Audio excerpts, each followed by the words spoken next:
आत्मीय सज्जनों, धर्म प्रेमी भाइयों बहनों, तीसरे दिन की प्रज्ञा पुराण कथा में आपका हार्दिक स्वागत है, अभिनंदन है, साधुवाद, धन्यवाद। हम 2 दिन से कथा सुन रहे हैं। इनमें हमने देखा मनुष्य जीवन की गरिमा क्या है, आत्मा क्या होता है, परमात्मा से कैसे मिलन होता है। और आज देखेंगे कि धौम्य ऋषि सबको गृहस्थ धर्म की जो परिभाषा है वो समझाएंगे और बताएंगे कि गृहस्थ धर्म क्या है, गृहस्थाश्रम क्या है।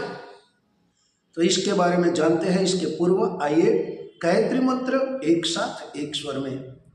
ओम भूर्भुवः स्वः तत्सवितुर्वरेण्यं भर्गो देवस्य धीमहि धियो यो नः प्रचोदयात्।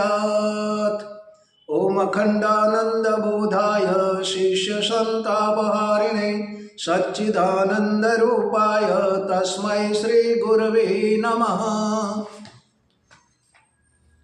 अखंडमंडलाकारं व्याप्तं येन चराचरं तत्पदं दर्शितं येन तस्मै श्री गुरवे नमः।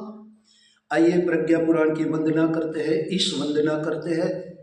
और ये ज्ञान की जो गंगा अविरत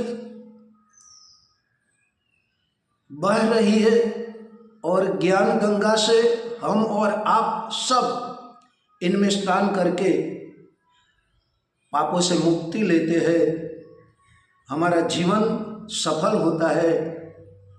इसीलिए कहा है, वो ज्ञान गंगा में नाही ले जीव मेरा, वो ज्ञान गंगा नहा ले जीव मेरा, एक डुबकी लगा ले मन मेरा, एक डुबकी लगा ले मन मेरा। ये ज्ञान की गंगा है। आइए भाइयों बहनों, इनमें एक डुबकी लगाकर हम अपने जीवन को सार्थक करते हैं। इसी भाव के साथ, इस वंदना के साथ हम ये प्रज्ञा पुरुष की इस वंदना करते हैं। सब भाव भरी श्रद्धा से आंखें बंद करके उस परम चेतना का ध्यान करें कि वो हमारी बुद्धि को, हमारे विचारों को सन्मार्ग की ओर प्रेरित कर रहे हैं और हमें वो ज्ञान दे रहे हैं कि हमारा लक्ष्य क्या है, हमें क्या करना है, हम क्यों आए हैं। तो आइए भाइयों बहनों, प्रार्थना करते हैं। त्वमादिदेवः पुरुषः पुराण, त्वमस्य विश्वस्य परं निधानं, वेत्तासि वेदां च परं च धाम, त्वया ततं विश्वमनन्तरूप।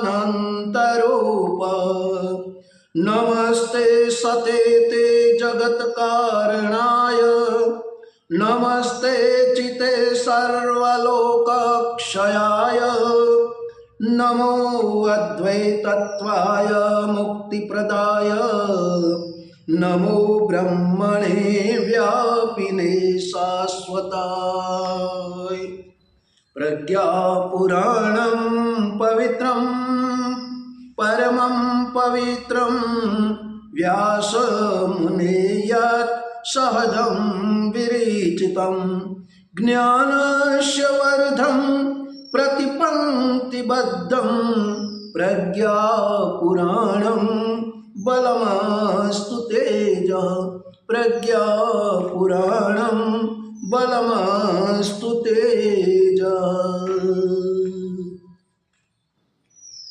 आइए प्रज्ञा पुराण की जिन्होंने रचना की है, समस्त मानव जाति के कल्याण के लिए, लोक कल्याण के लिए, विश्व कल्याण के लिए और धर्म की स्थापना के लिए, संस्कृति को जागृत करने के लिए, संस्कारों का जतन करने के लिए उन महान देव पुरुष जिनको युग ऋषि कहा जाता है, जिनको युग मनीषी कहा जाता है, जिनको युग दृष्टा कहा जाता है, जिनको युग वशिष्ठ कहा जाता है, और श्रेष्ठ तत्वचिंतक लेखक कहा जाता है, और जिन्होंने अपने जीवन में गायत्री को आत्मसात करके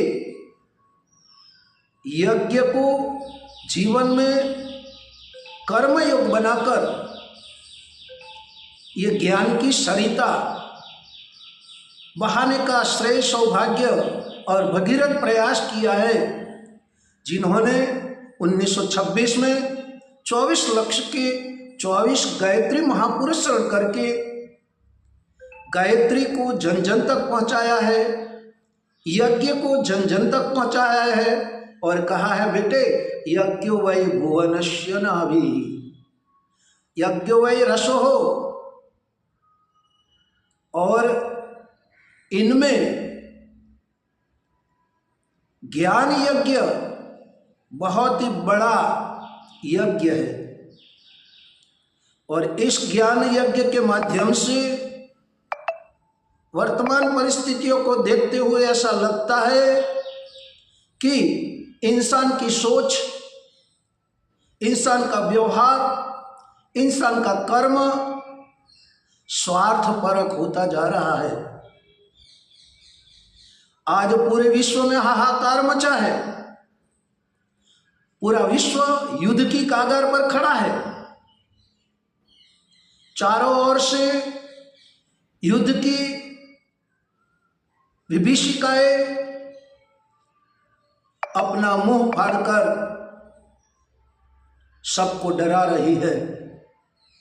तब क्या किया जाए, ये प्रश्न हर व्यक्ति के मन में उद्भवित होता है भाइयों बहनों। तो इनके लिए क्या किया जाए, इनका कोई उपाय है? हाँ भाइयों बहनों, ये युग ऋषि ने ये उपाय बताया है कि बेटे आज जरूरियात है सद्विचारों की, सदचिंतन की और सद्भाव की प्रेरणा जगाकर सत्कर्म करके व्यक्ति, परिवार, समाज और राष्ट्र को समर्थ और सशक्त बनाने की। तो इनके लिए एक ही उपाय है, ज्ञान ज्ञान ज्ञान। ज्ञान की उपासना करो और अपने अंदर अज्ञान को दूर करो, ताकि समस्त विश्व को ऐसी प्रेरणा मिले कि इस धरती पर एक महादेवदूत आया प्रज्ञा अवतार के रूप में, और इन्होंने प्रज्ञा पुराण की रचना की और इनके माध्यम से समस्त विश्व को दिव्य ज्ञान प्रदान किया, ताकि सब अपनी सोच को बदलने के लिए, अपने विचारों को बदलने के लिए मजबूर हो सके। इसलिए भाइयों बहनों, आज हमें देखना है कि धौम्य ऋषि हमें क्या कहते हैं। लेकिन इसके पूर्व कहा जाता है कि कीर्तन होना चाहिए, तो कीर्तन के माध्यम से हम उन युग ऋषि की वंदना करते हैं, और ये वंदना हमारी ये है कि हम सब साथ मिलकर श्रद्धा भाव से ताली बजाकर प्रार्थना करें और उनके साथ जुड़े। ऐसे भाव के साथ हम उस महापुरुष की, उन अवतारी चेतना की, उन प्रज्ञा अवतार की प्रार्थना करते हैं और उनको अपना जीवन सौंपते हैं।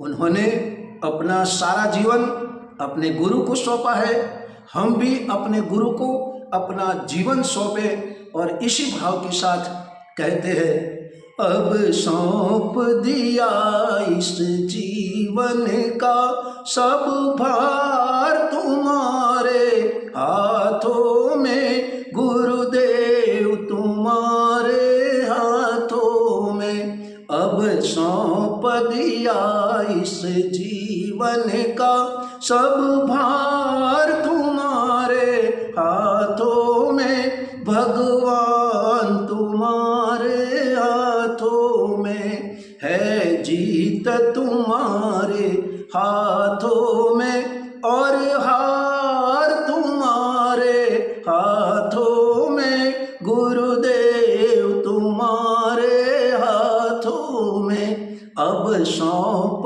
दिया इस जीवन का सब भार तुम्हारे हाथों में, भगवान तुम्हारे हाथों में। आइए हमारे जीवन का सब भार उस परमात्मा को सौंपे, उस गुरु को सौंपे जिन्होंने वचन दिया है कि बेटे आप मेरा काम करो, मैं आपका काम करूंगा। आज के समय की मांग है, भगवान के लिए अपना एक समय निकालो, भगवान के लिए अपना अंशदान निकालो, ताकि वर्तमान परिस्थितियों में आज जो पर्यावरण बिगड़ा है, मनुष्य का चिंतन बिगड़ा है, मनुष्य का व्यवहार बिगड़ा है, मनुष्य का कर्म बिगड़ा है, उनको सुधारा जाए और जीवन को धन्य बनाया जाए। इसी भाव के साथ आइए आज तृतीय दिन की ये प्रज्ञा पुराण कथा में हम जानेंगे कि धौम्य ऋषि क्या कहते हैं और ये कथा कहाँ होती थी। धार्मिक स्थलों पर, या तो नदी किनारों पर, या तो ऐसी जगह पर जहाँ कुंभ लगते थे, जहाँ सत्संग होता था। तो यहाँ बताते हैं, एकदा तु हरिद्वारे कुंभ पर्वणि पुण्यदे, पर्व स्नानस्य संजात समारोहत्र धार्मिक, देशान्तरादश संख्यास्ते सदगृहाश्च संगता, अवसरे च शुभे सर्वे पुण्यम लाभाप्ति कामया। कहा जाता है कि एक बार पुण्यदानी कुंभ पर्व पर हरिद्वार क्षेत्र में विशाल एवं स्नान का धर्म समारोह हुआ। देश देशांतरों से अगणित सद्गृहस्थ उस अवसर पर पुण्य लाभ प्राप्त करने के लिए पधारे थे। कुंभ में कथा स्नान का महत्व है। माघ मकर गत रवि जब होई, तीर्थ प्रति ही आव सब कोई, ब्रह्म निरूपण धर्म विधि बरनहि तत्व विभाग, कही ही भगति भगवंत के सुजात ज्ञान विराग। यहाँ आगे बताते हैं, उपस्थितान् गृहस्थाश्च संबोध्योवाच तत्र स, ऋषिर्धौम्यो गृहस्थस्य गरिम्णो विषय अद्भुत, पुण्यदं घोषितं तच्च गृहे अपि वसतां नृणां, वातावृतेस्तेपो भूमे समानाया विनिर्मिते। उपस्थित सद्गृहस्थों को संबोधित करते हुए महर्षि धौम्य ने गृहस्थ धर्म की अद्भुत गरिमा बताई। उसे घर घर में रहते हुए तपोवन का वातावरण बनाने और गुरुकुल चलाने के समान पुण्य फलदायक समझा है।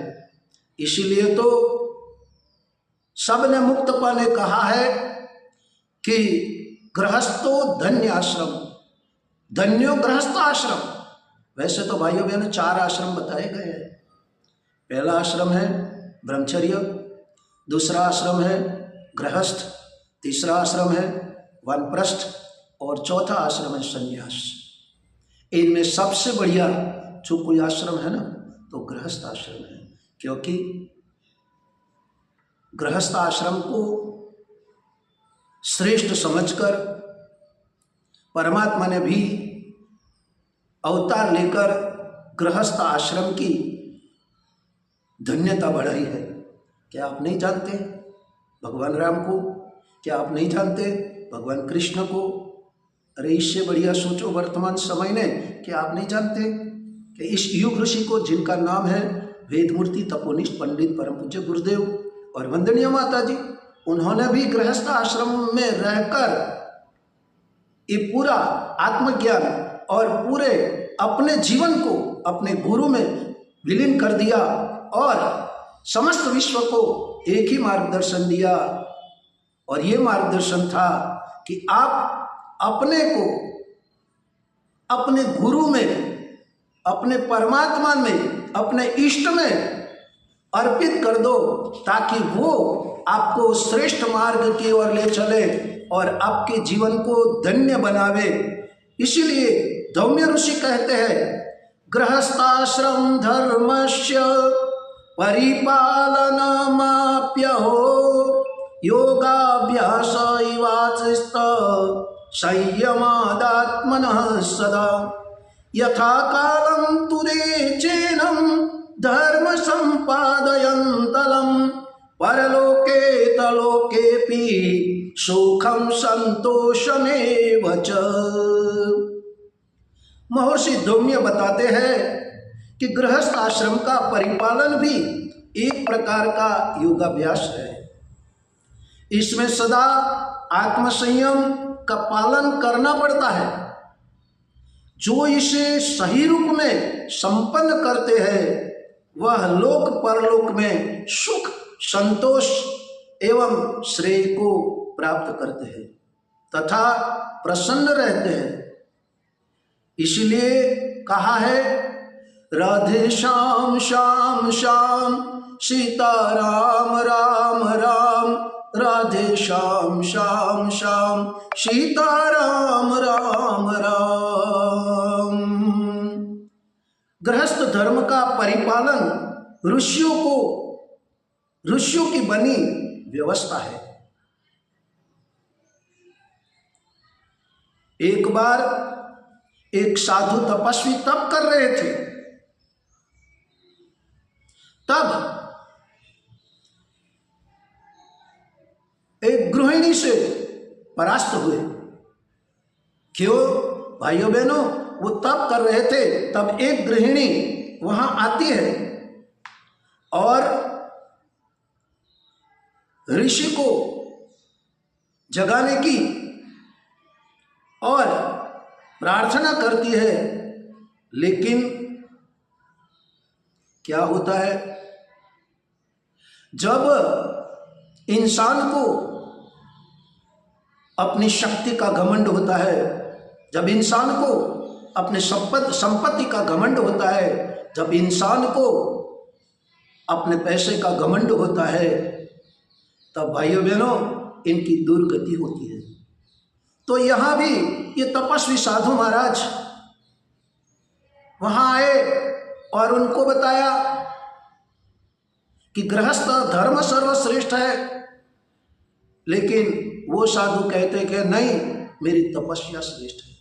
तो उन्होंने क्या किया, एक चिड़िया आसमान में उड़ती थी, उन्होंने अपनी दृष्टि डाली और कहा और देखा तो वो चिड़िया जमीन पर आकर जल गई।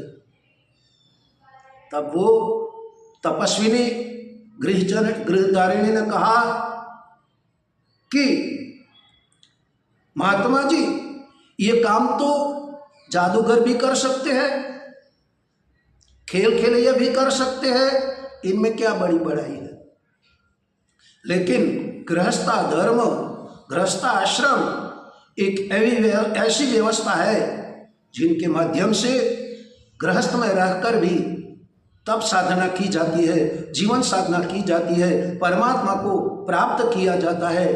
भाइयों बहनों, आपको याद है ना रहीदास की वो कहानी, वो जूते बनाने का काम करते थे। पूर्णिमा के दिन कुछ साधु संत उनके पास आए और कहा, चलो रहीदास जी, आपने कहा था कि हम गंगा स्नान करने जाएंगे। तो रहीदास जी ने कहा, नहीं महात्मन, मेरा काम मैंने लिया है और समय पर उनको देना है, इसलिए मैं नहीं आ पाऊंगा। लेकिन आप एक काम करना, कृपया एक ये रुपया ले जाओ, एक पैसा ले जाओ और गंगा में स्नान करते समय आप ऐसा कहना कि हे माँ गंगे, ये 1 रुपया, ये पैसा रैदास जी ने भेजा है, आप ग्रहण करो। भाइयों बहनों, साधु संत गंगा में स्नान करके वापस आ रहे थे, तब इनको याद आया कि रैदास जी ने पैसा दिया है, हमें गंगा माता को अर्पण करना चाहिए।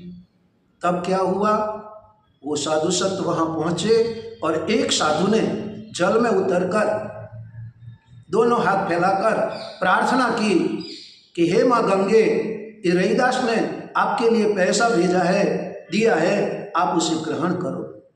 भाई बहन, तब ये गंगा के प्रवाह में से 2 हाथ निकले और दोनों हाथ से ये रैदास के 1 पैसे को स्वीकार किया और माँ गंगा ने उन्हें कहा कि लो ये कंगन रैदास को देना और कहना कि माँ गंगा ने आपका दान, आपकी श्रद्धा सुमन स्वीकार की है। यही तो परिभाषा है ना गृहस्थ धर्म की। तो आज धौम्य ऋषि ने बताया कि गृहस्थ धर्म विश्व में सर्वश्रेष्ठ है। वो आदर्शमय जीवन बनाना चाहता है, वो हमें जीवन जीने की कला सिखाता है। उनमें ही प्रेम प्राप्त होता है, सहकार प्राप्त होता है। और इसीलिए कहा है भाइयों बहनों, प्रेम और सहकार से भरा परिवार धरती पर का स्वर्ग है। तो आपको नहीं लगता कि हमें भी हमारे परिवार को स्वर्ग बनाना है? हमें भी एक दूसरे को सहयोग करना है, हमें भी बड़ों को सम्मान करना है, हमें भी अपने माता पिता को प्रणाम करना है, हमें भी अपने बच्चे को प्रेम देना है। क्या आप नहीं चाहते? चाहते हो ना? तो आओ आज से गृहस्थ धर्म का पालन करो और भगवान के लिए कुछ समय निकालो, भगवान के लिए कुछ अंशदान निकालो और इस युग की मांग पूरी करो। तो स्वयं भगवान हमें आकर प्रसन्न होगा, हमें आकर मदद करेगा और हमारी सब कठिनाइयों कष्टों को दूर करेंगे। इसी भाव के साथ भाइयों बहनों, आज ये वीडियो आपको पसंद आया होगा तो आप उसे लाइक करना, शेयर करना, फॉलो कर अपने मित्र मंडल और स्वजनों तक भेजना और सब्सक्राइब करना मत भूलना, ताकि हमें भी प्रेरणा मिले और हमारा ये वीडियो का नोटिफिकेशन आप सब तक पहले पहुँचे। धन्यवाद।